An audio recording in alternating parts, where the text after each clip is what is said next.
Good morning, good afternoon, good evening, and however you are listening to this episode of Leadership Bites, it's fantastic to have you here.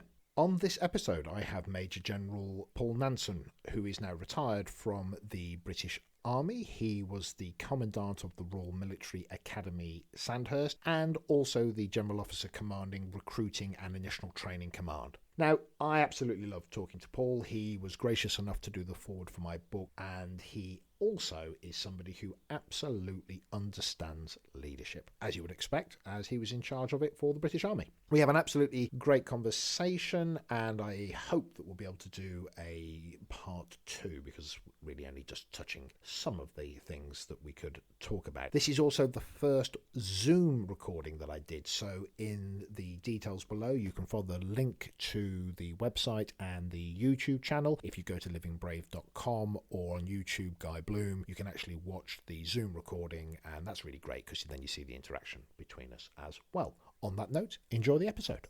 Welcome to Leadership Bites with myself, your host Guy Bloom. This is a leadership podcast where I have conversations with colleagues, I chat with guests, and sometimes there'll be just me talking. You can connect with me at livingbrave.com, and when you enjoy the episode, subscribe and please tell everyone. Well, on that note, let's get going as time sort of ticks along. So, Paul, welcome to the inaugural Zoom recording podcast, Leadership Bites. You're my first explorer into this new medium for me. So I've done the normal podcast, but great to have you on. Great to see you, Guy. Thanks for having me. And we did have a go at this before, and due to some digital doodarery, we decided to do it a different way. Yeah, mainly my lack of IT skills, I suspect, but there you go. Yeah. I think it was when the truck was backing up in the background when I went, right, yeah. I'm out. Yeah, too many elephants in the background or something, wasn't it? There was ducks, there was all sorts. There was a woodpecker, I think, at one point.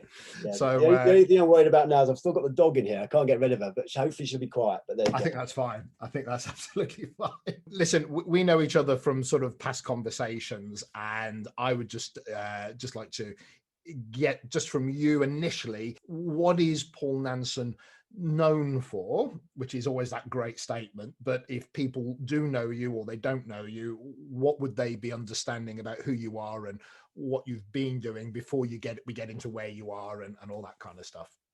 Yeah, sure. So I suppose really I joined the army a long time ago. I joined the army from school, so I've spent 34 years in the military, in the army. Went to Sandhurst as an officer, cadet. So I've been commissioned, and I went through my career going up through the ranks, and was very fortunate to finish off my time in the army by being the commandant of Sandhurst, the Royal Military Academy Sandhurst, which I did for 5 years. And at the same time, I was director of leadership for the army. So in terms of my leadership credentials, it's really about a full and varied career in the army. And the last bit of which, I suppose, focused in on leadership, and particularly looking at developing leaders with an eye on youngsters coming through Sandhurst, but also through life leadership development for the army writ large. So that's that's a status role, I think. That kind of holding that position, and just the name Sandhurst itself and being in that lead role is quite a powerful state. I know you've got a book as well. Might be good just to quickly talk about that and just what's it called and what's in it, because I know that covers some of that period of time. Yeah, we wrote a book. I say we because it was a joint effort. It's a relatively long story, because so Penguin came to have a chat with me a couple of years ago and said, look, do you want to write a book on leadership? And I was still serving at the time, so it's not that easy to be able to do it whilst you're still serving. So I spoke to the army, and we decided that it would be a good time to do something on leadership, but with a Sandhurst bent on it. And therefore, because we were trying to do some stuff with Sandhurst because of recruiting and getting more youngsters in there. So the book there was 3 reasons for the book, really. One was to show off what we do there, because we're very proud of what happens at Sandhurst. It's an amazing place. Secondly, to dispel some of the myths about the place, because, those who haven't been there, those who perhaps read the press, get that view that it's all about posh people. And, to go to Sandhurst, you've got to have been to the right school, right university, come from the right family. And of course, nothing to do with that at all. It's all about potential. It's all about leadership potential. And then the third thing was that, we value hugely our foundation that we get at Sandhurst in terms of our leadership development. Sandhurst sets us up brilliantly for our military careers, and we go off and do these amazing things around the world. We always look back to our start at Sandhurst, and we thought, hang on a minute, would that translate into the civilian world? Would that translate into life skills? So we wrote the book. It's called Stand Up Straight, and it's about translating some of those life lessons, leadership lessons that we learn at Sandhurst into something that people in civilian world can use as well, I hope. We were just talking about accessibility in books actually just before we came online, and how some require some real effort to, you've got to sit down with your notepad and you're going to make your way through them. And it's a very digestible book, I think, and easily accessible, with the kind of points that in some respects might seem a little bit, I wouldn't say simplistic, but quasi-obvious until you actually think about it and actually realize that it's quite foundational. And I don't know if you have any examples of something there, but you go, might sound simple, but actually if you think about it, this is the impact that it can have. Yeah. Yes, I mean it's easy to read. I mean, if my English teacher was watching this, he'd probably say that I'm not surprised, given my ability to write. But you're right; it was meant to be accessible, and I think going to what you just said, then, for example, what we take as in the army, we take as read is probably, when you explain it, it is very easy to understand. There is a very good reason behind it, and does it translate into the civilian world? Yeah, of course it does. So, for example, we have a saying, "Take a knee," which has got other connotations now, I know, with what's going on at the moment. But for us, take a knee means, physically getting yourself, if you're a leader, physically getting yourself, when something goes bang, physically getting yourself out of danger quickly, getting behind cover, let the rest of your team deal with what's going on, because you've got to just take a pause and think about what you're going to do next. And don't make a decision in the heat of the moment. Think through the consequences, because you're dealing with people's lives. Just take a time out. And I think you can relate that to civilian world. Of course you can, particularly in this current crisis we're all involved in, where the unknown, the uncertain, people making decisions every day. Well, actually, in this sort of frenetic pace of life at the moment, actually just taking a few minutes just to think through a decision you're about to make is a tip. And I think that's something that, I mean, this isn't always a linear conversation, but I'm really intrigued about, because you've moved away from the military space now. Yeah.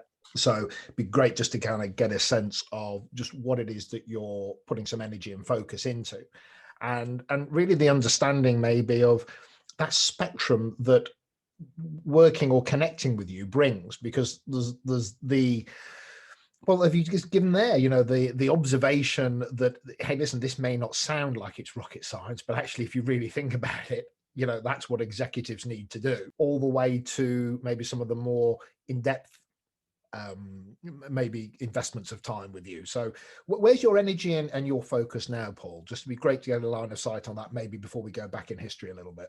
Yeah, sure. I mean, I've only recently left the army. I left sort of in the summer. And as I said to you before we started this, I've been sort of casting a few lines out to try and see what I want to try and set up a portfolio of various things. But if you ask me what my passion is, I mean, I want to stay in the leadership development field. I love that, and I think that's where my strengths lie.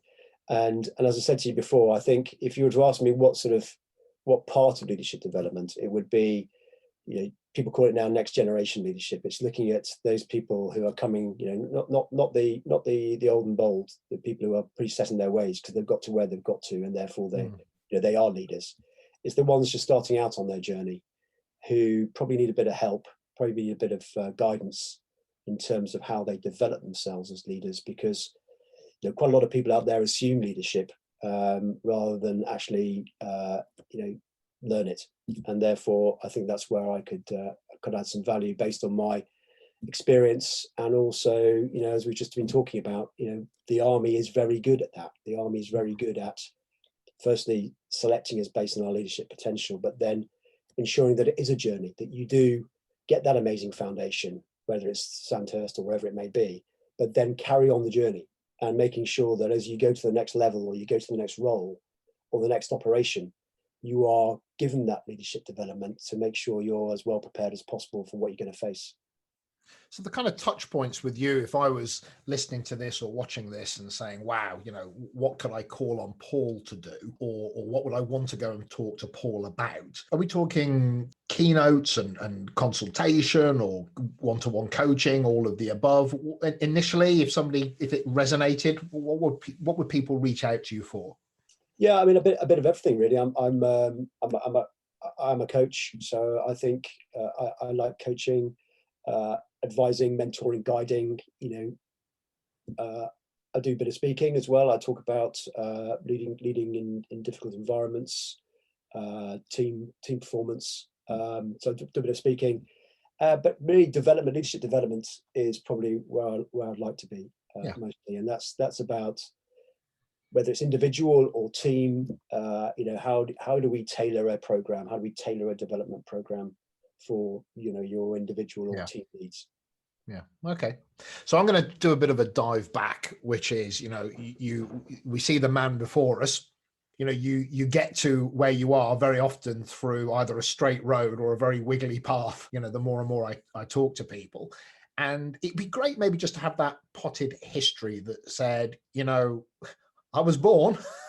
And then, you know, in a relatively kind of accelerated, you know, journey version of myself, this is how I ended up there. And maybe, yeah, I'd love to hear that. Well, I was born in the north of England. I come from Lancashire, a place called Ormskirk. I pretty normal childhood, I suppose.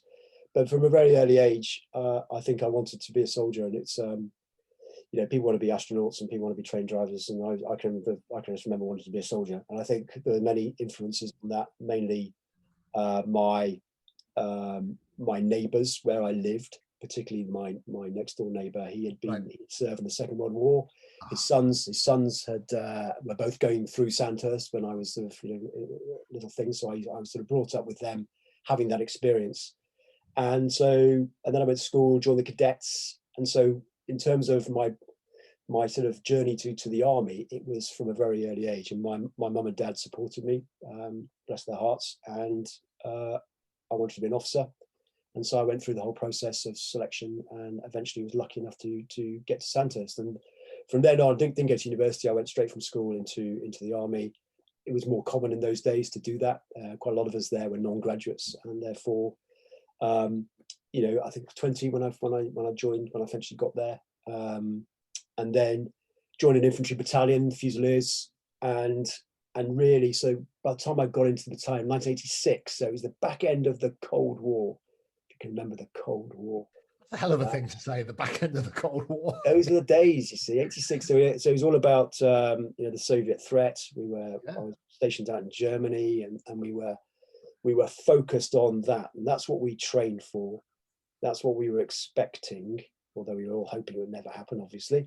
And our exercises, our deployments were all based on that threat. And then suddenly, you know, back end of 1990, the first Gulf War came along, and we went out there. And if you look back at the history from then on, really, it's just, you know, we bounced from one operation to another, and you know, went from the Gulf into Bosnia, and then Kosovo, and then it was Iraq, and then Afghanistan. I mean, it's been quite a busy years in terms of operations. So it was I mean, I've had a cracking time. I really enjoyed it, challenging and rewarding in equal measures. And you know, I changed roles and I did lots of different things within the army, but I suppose was always that leadership dimension. You know, I was lucky enough as I went through my military career, obviously going up in rank and going into different roles, I was given that opportunity to lead in many different environments, albeit mainly military environments, but having that you know, different exposure to difficult situations, different environments, crisis, whatever you want to call it, and therefore that's where I learned my business. And when you said, you know, I wanted to be an officer, yeah, that's an interest. I mean, I understand wanting to join the army. I can see that. But then there's the wanting to be an officer. Do you remember when you almost decided, or is that, do you know, no, I just always wanted to be one? Or what, because joining army is one thing, but being an officer, that's another step as well. I think it was, and this sounds a bit cheesy, but I think it was those neighbours that I saw. You know, these two young men who were going to Sandhurst, and I lived that with them, and it just struck a chord with me that and then at school, I'll be honest with you, at school it was an option that was sort of pushed towards me. You know, they said, you know, be an officer. And the more I looked at it, the more I liked the idea of having that responsibility, having that kudos, I suppose, as well. There's a certain amount of attraction of being an officer, and being an infantry officer in my case. You know, that was the icing on the cake. So yeah, I can't tell you exactly when it happened, but I thought it was sort of a natural journey, and I suppose there was a bit of wanting to be a leader as well. I suppose, yeah. I'm intrigued by that, and you talked about that helping talent, but those things that imprint on you. So I've been a lifelong martial artist, and I don't remember exactly when, but probably a combination of being a bit bullied at school, watching some Jackie Chan movies. I don't know what it was, but that kind of, you know, I'm going to learn martial arts, you know, and I learned 3, and you go, isn't 1 enough for you? And apparently not, you know, I don't know where it comes from, but I need more belts. I need more belts, you know, but, you know, part because I wanted to be strong and I didn't want to be bullied, part because I then fell in love with the whole process of it, and there's all sorts of things. But there's that youthful imprinting that I'm very intrigued about as I look into society right now at all levels, and especially with the context that we're in, which is, well, what are you going to aim at if you're 16, 17 years old? My 8-year-old and my 6-year-old, and, you know, if they said, what, you know, Dad, you know, what should I be when I grow up? I'm like, Beneckers. But there's something about the exposure to things that maybe, you know, I don't know, maybe I should say, you know, meet a vet, you know, maybe they might want to be one. But there is something about that, isn't there? How we get the youth to experience a set of experiences that one of them hooks them, I guess. Yeah. No, it's a really interesting. One thing I didn't mention about my youth was that you know, my entertainment was television or comics. You know, and if I said to, you know, if my 15-year-old walked in now, he'd look at me blankly if I said comic. But comics for me, I, you know, got it once a week, and, you know, for me the comic I got was a thing called The Victor, and it was about you know, it was basically about war stories. And of course, then it was different generation. You know, the war wasn't that far away. They were still talking about that, and so I grew up on that. Kids now, I mean, they're so well connected, aren't they? I mean, they can see everything. Yes. And therefore, probably there's so much choice there. You're absolutely right. How to focus in on specifically what you want to do, or what, you know, what flicks your switch is probably a bit more difficult. I don't know, not more difficult. That's the wrong word, but it's more. Well, it's just more choice, isn't it? It's just more. Yeah, there is. And I think as a parent, you know, looking at an 8-year-old who, you know, when he was 3, he walked in and he went up to the TV and went like that. You know, nothing happened. And I don't know what 3, 4, what's this pile of crap? Because everything else I touch does that. Right. Yeah. So he's, as you say, his relationship with technology and his access to the world is one that I'm very interested as to that, me not curtailing his aspirations or their aspirations just because it's out of my line of sight of understanding. That's something I think I'm really recognizing. And the relationship even with the notice, I think it's Google, is it, that have put some courses online that are basically doing the 6-month programs that basically going, we don't need you to have done X amount of qualifications at university. We need you to have passed that. You know, and that shifting relationship with what's going to be credible and what's actually going to be. Is a university degree in English? Well, if they're going to be an English teacher, but almost who cares? So I've got to wrap my head around, you know, that kind of stuff, I guess, as well. But that'll come to me as I get more and more fearful as he gets older. But, it's really, and the other thing is I mean, my Henry's going through his GCSEs at the moment, so he's got GCSEs next year. But of course, he's of the generation that's saying, you know, why do I need to do biology? You know, if I'm not, I mean, I don't want to do biology university. I don't see myself as a doctor, for example. So why? why do I need to do French? Why do I need to this? They're very focused in terms of their needs and what they think their needs are, and therefore they want to focus in on what's the important. I almost feel that they could do a degree at starting at 15. I've almost come to that, as in, that's what I'm interested in, Dad. Mum, can't I just do that? And I don't know why not in some respects, but there is that. But at 15 as well, there's that sort of sense of immediacy of things are, that's that growing up age, isn't it? Immediacy is a really good word, because going back to your youngster and the swiping the TV, they want an answer now, don't they? They want to press something and get an answer.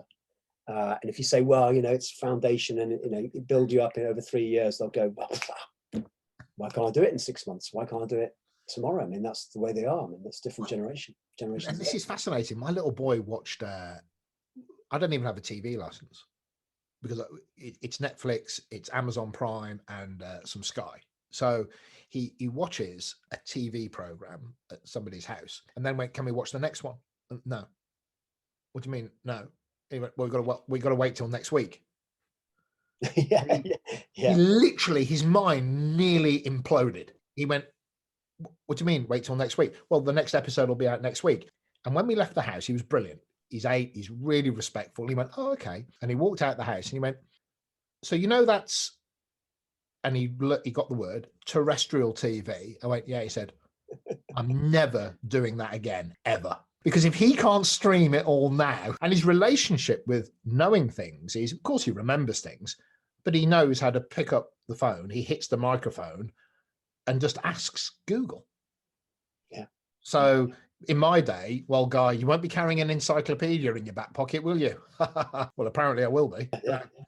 So my 8-year-old's relationship with, as you say, the immediacy and expectation of things, is quite phenomenal. We'll be having a beer in 8 years' time. We'll have a beer in 10 years' time, Guy, and he'll be working for the BBC.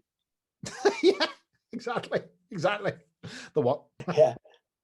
We've all got those touch points of that really resonated with me. That was that individual said that one thing and it stuck. And I just wondered if you could share any key moments that were maybe those stepping stones or those realizations around leadership, about maybe understanding the depth of it's a responsibility, not a role, or just when you had a little bit leap in your own learning where you went, I remember that it was that conversation or that moment where something clicked and I moved forward on my understanding of it. And I don't know if you have anything like that you could share that I personally would love to listen to. I mean, I've had lots of touch points, and obviously I've been thinking about it probably more more recently because I left, and therefore looking back on my career. But I think the first one for me, the first one really was in my selection to get to Sandhurst, because I failed the first time I went to the recruiting board, RCB, Regular Commissions Board, it was called in those days. Army Officer Selection Board now. But effectively, you go to a place called Westbury and you do effectively a 3-day job interview, I suppose, test to see whether you're of the right stuff to be an army officer and to be trained as an army officer. So I went down and pretty confident that I was going to be done all the right sort of things, and they said, nah, you're not for us, mate. And they said, they gave, in fairness, they said, this is wrong, this is wrong, this is wrong. It was all about character, it was all about confidence, it was all about maturity. And they said, go away and sort yourself out, and you have one more go. You can come back in not less than a year's time, and if you've sorted yourself out, we'll have another look at you. And that was quite I think I was 17 or 18 at the time, and that's quite a gulping moment, because I'm trying to think, there's not many times in your life before that where somebody has turned around to you and said, actually, we don't think you are of the right stuff. I mean, you do exams and all that sort of thing, but this is about you as a person. So that made me think about myself, and made me think about character, made me think about confidence, maybe think about all those things. Subsequently, I realized are hugely important if you're going to be a leader. It doesn't matter if you're going to be a leader in the military or wherever you're going to be. It's about you, and therefore you've got to take real responsibility for that. And I did go away, and I did genuinely try and work hard on those things as they'd said. And took myself off around the world to do stuff, and came back and obviously made it the second time through. So as a great learning point, coming back from failure, picking yourself up, dusting yourself off, that was a great life lesson, and one that continued at Sandhurst and beyond. The Army's very good at making sure that you do fail, because that's where you genuinely learn. But also that's also where your character comes out. Whether you can pick yourself up and tighten your chin strap, as we say in the book, and get back in the fight. So that was my first one. And I love that there's two things for me there. As again, I've mentioned this to you before, but that martial arts side of things is all the best martial artists have lost a lot. They have continually been, or they put themselves into situations where they're with people that are better than they are. So they're continually losing. So they get better. And it is that kind of conscious recognition that to be a winner, you've got to lose a lot as well. And that confidence with it. So when you say you went and traveled, I'm really interested also in that kind of dual need for a person to develop themselves outside of the role that they're in. Yeah. And that almost, you can learn process and you can learn role, etc. But actually the you bit, probably just being in a job won't be enough unless you've got a particularly expansive role that allows you to go off around the world and have these massive sets of experiences. But particularly for a civilian, I think, who may not be in those, and you're off to this country tomorrow, and where those opportunities are thrust upon people, I often see people that have the role or it's outgrown them.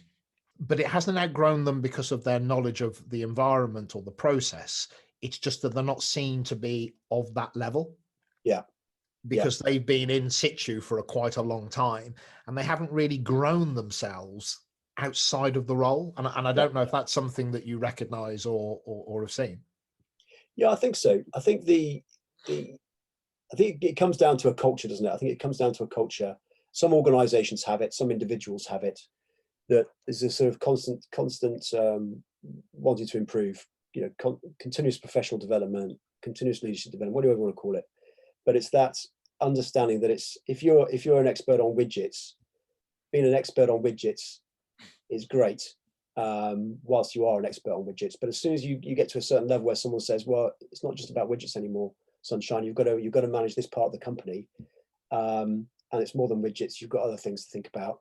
That's where you suddenly go, hang on a minute, I need a bit more than this. And this goes to your point about what else you need. It's about you, whether you can inspire people, whether you can reach outside the widgets to understand the context of the rest of the organization, if you can have the trust of people outside your level, your area of expertise, all that sort of thing, which does take work, doesn't it? It does take effort, and as you say, getting outside of yourself and looking back in at your self-awareness and all that sort of thing, your authenticity, all that sort of thing.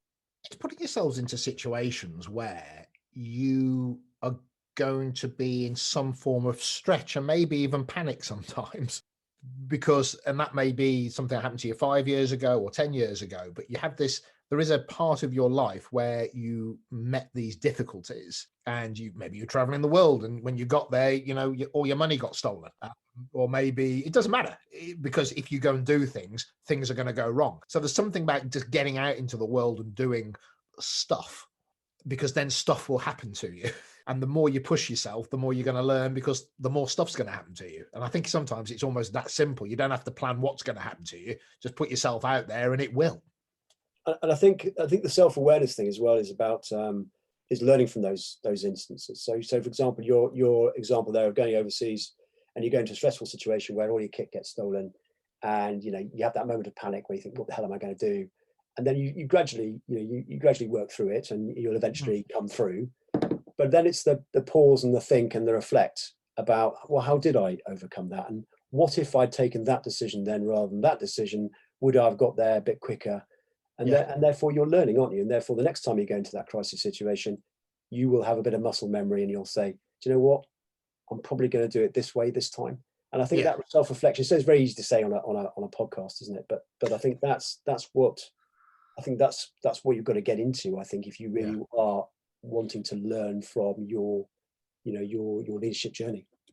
I think one of the big ones for me as well is the relationship with humor, and that capacity to recognize the humor in the situation, and that not to be not professional. That to almost be able to go, God, could this be any worse?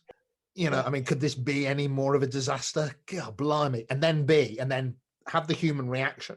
And I'm very clear when I see environments or cultures where they don't allow the human response because it's unprofessional. And then the ones that allow people to go, Jesus, right, what are we going to do? But they allow that. And I think people that have been out in the world and done, or who are doing things as a side role to what they're doing, or have done things in the past, very often have got a relationship with humor, because that was one of the things that stopped them losing their marbles or getting through it. Yeah. So I think that I see that very much as a development thing. So any one more if we have it in the bag, but another kind of a stepping stone experience that would be great for us to listen to. I suppose the next sort of big moment for me was the first time into a combat situation, where the first time that I talk about it at the beginning of the book, the first time it suddenly dawns on you that actually there you are, 24 years old, responsible for 24 men as I was, and you are going to lead them in a life and death situation. So your decisions that you're going to make are going to affect them absolutely 100%. And that was another gulping moment where you have to think through it, and put yourself together and get on with it, and have the confidence in your own ability and the confidence in them, that you're going to do this.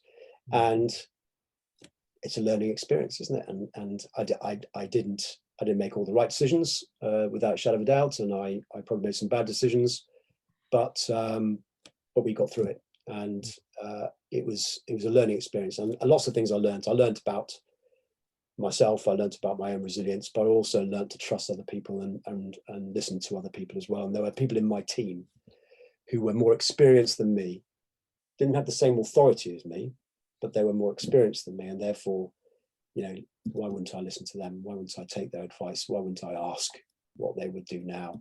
And I think that was that first time when I really valued the power of the team, I think, and the power of unlocking not only your own potential but everybody else's as well.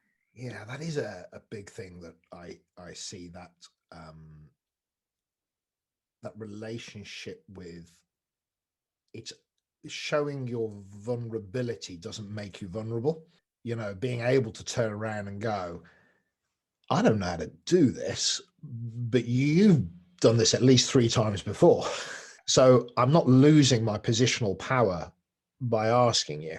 And that's something I think that as organizations become increasingly complex and people are moved into roles where then their area of expertise now doesn't enable them, because actually what they're looking after is outside of their normal span of control or whatever, that be strong driver, that need to show control, there's a real maturity shift between being in control because you're the one with the answers and being the person that people want to enable, and it's okay that you don't have a clue. Yeah, absolutely. That's a real growth moment, I think. I think also you've got to understand that if you are in a position of authority, whether that's as a CEO or a platoon commander, whatever it may be, you still have the responsibility. You can't, you can't abrogate that. So, and I think, as we move, warfare's always been complex, but it's getting more complicated. And I think life's getting more complicated, particularly at the moment. If you look outside the door now, it's, deciding whether you're going to go to the shops or not now is a pretty complex decision, isn't it? But the more and more times we face these wicked problems, the more and more we have to rely on our teams to help us out.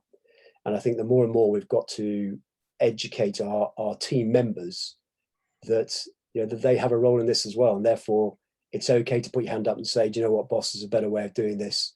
And actually, if you trust me, I can lead us through this bit of the problem. Yeah. So follow me. And actually, if you're a decent boss and are humble enough, you'll say, okay, Johnny, you've got this one. Over to you. Let's go. And I think they're getting that psyche. It doesn't mean he's got the responsibility. You still hold the responsibility because you are the leader and you are but you may want to follow him because he, at that point in time, knows how to deal with this wicked problem that we're all facing. Does that make sense? It totally does. And that humbleness is interesting. And that's definitely a factor. And then for me, there's something about fear. As what I am doing a lot of coaching on at the moment is that I'm recognizing is that as people are put under more, for the want of a better word, more pressure, more stress to achieve, they tighten very often the controls because the timelines that they perceive that they have and the room for failure is decreasing. Therefore, the response for a lot of people is to overmanage. And if I had longer with more resources, I could give people the buffer to learn and to grow and to make a mistake, and they would learn from it because that's how I got to the role that I'm in. But as that decreases for me, I overmanage because of my fear. Yeah.